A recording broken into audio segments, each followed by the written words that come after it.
नमस्कार, मैं हूं डीपी पांडे। आप सभी को नव वर्ष की ढेर सारी शुभकामनाएं।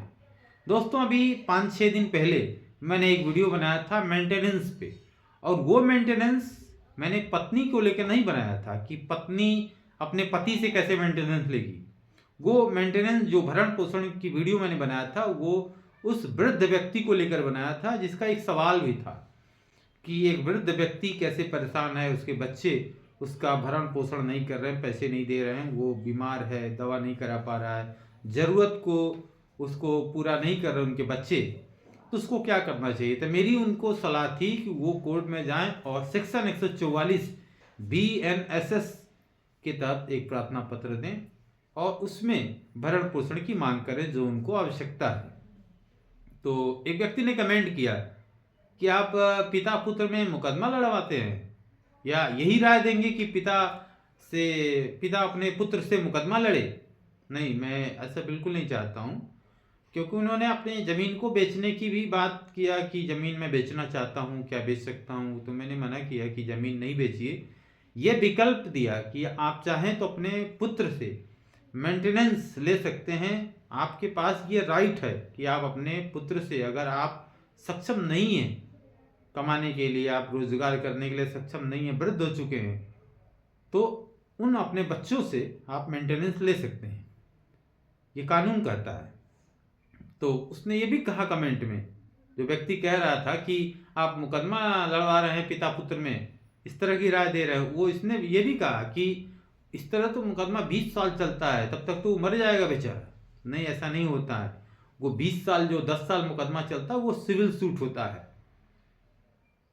सही कह रहे हैं, मुकदमा चलता है। लेकिन जो मैं मेंटेनेंस की बात कर रहा हूँ, खासतौर पे जो पत्नी मेंटेनेंस मांगती है, उसमें भी समय नहीं लगता है। ये तो वृद्ध है, समय नहीं लगता। 2 से 3 नोटिस जाती, ज़्यादा ज़्यादा 2-3 तारीखों में कोर्ट तामिला पर्याप्त जैसे कर ली, नोटिस बच्चे को हो गया, उसके बाद कोर्ट में जैसे ही अंतरिम अलाउ करेगी, अंतरिम अलाउ होते ही, यानी वादकालीन जो खर्च होता है भरण पोषण, अंतरिम भरण पोषण, वो डिसाइड तो बाद में होगा, लेकिन वाद के दौरान जो अंतरिम भरण पोषण मिलेगा वो जैसे ही कोर्ट उसका आदेश करती है और उसके रिकवरी की नोटिस जाती है बच्चे के पास, उन लड़कों के पास जो विपक्षी होते हैं, सब दौड़े दौड़े चले आते हैं।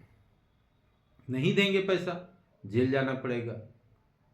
तो उसमें यह है कि अगर आपने मेंटेनेंस हो या अंतरिम मेंटेनेंस हो, किसी भी सूरत में अगर वो रिकवरी कोर्ट ने भेजी है रिकवरी वारंट, और उसमें कोई पैसा नहीं जमा कर रहा है, पैसा नहीं दे रहा है, तो उसको जेल जाना होगा। तो पैसा तो देना ही पड़ेगा, या तो पैसा दे या तो जेल जाए।